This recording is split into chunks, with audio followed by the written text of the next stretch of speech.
morning, everyone. My name is Giselle Marcelino, and today I'll be giving my informational speech on the mental depths of being an only child. It has been scientifically proven that a lonely individual is more likely to channel a lot of energy into productive activities, as stated by clinical psychologist Carla Marie Manley. This loneliness is often tied to being an only child, as you are raised only with your parents and you don't really have a lot of siblings or people your own age around you. And today I'll plan on informing you all about the mental positives of being an only child, the mental negatives, as well as my personal experience growing up. First, we'll be examining the positive effects, as I always like to look at the good side of the situation first. Only children are actually superior to those with siblings in terms of self-control, self-government, and psychological maturity, according to studies conducted by child specialists in Beijing. Only children develop their personalities a lot faster and are even more independent since they are being raised alone. And this also goes along with self-control and being able to govern yourself earlier on and making those decisions on your own earlier on than children that have siblings. Furthermore, only children are also prone to being more creative.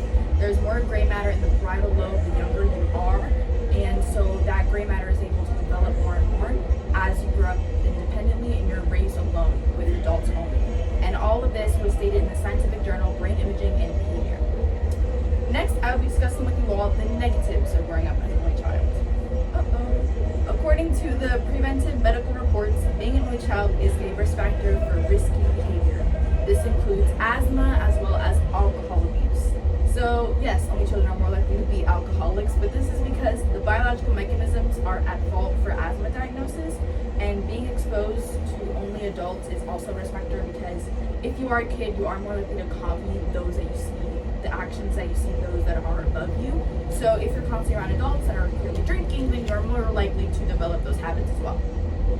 The same article that was just stated, the preventive medical reports, also states how anxiety is much more common in only children.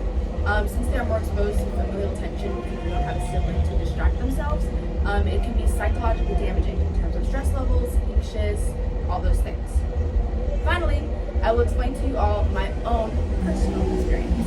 The same article published by the Journal of the World Statistics Society states that more parental attention leads to more overthinking and desperation. So the constant feedback, the critiques, the constant mature conversations has a chance of negatively impacting the young brain. But in my experience, I was always raised around my grandma or my aunt or my godmother or my father. And so with the correct support and communication, all that anxiousness and all that critiquing can still be avoided and can be turned into something positive if you still have that correct environment with you. Speaking of communication, according to Statistics and Society, growing up in a more urbanized area decreases communicative abilities. What this means is if you are more raised in a city or with a lot of people around you, you are less likely to communicate with those. And I'm actually from New York City originally, and this was the complete opposite for me. It allowed, being raised in such a big city like New York, it allowed more opportunities academically and artistically. I was in a dance program, I was in private schools, and it allowed me to develop my own personality and really see who I was. And families are also more prone to staying together if they're in an urban area. I know I still have a lot of family up in New York, even though I moved to Florida. And yeah, I think that it honestly depends on the support system.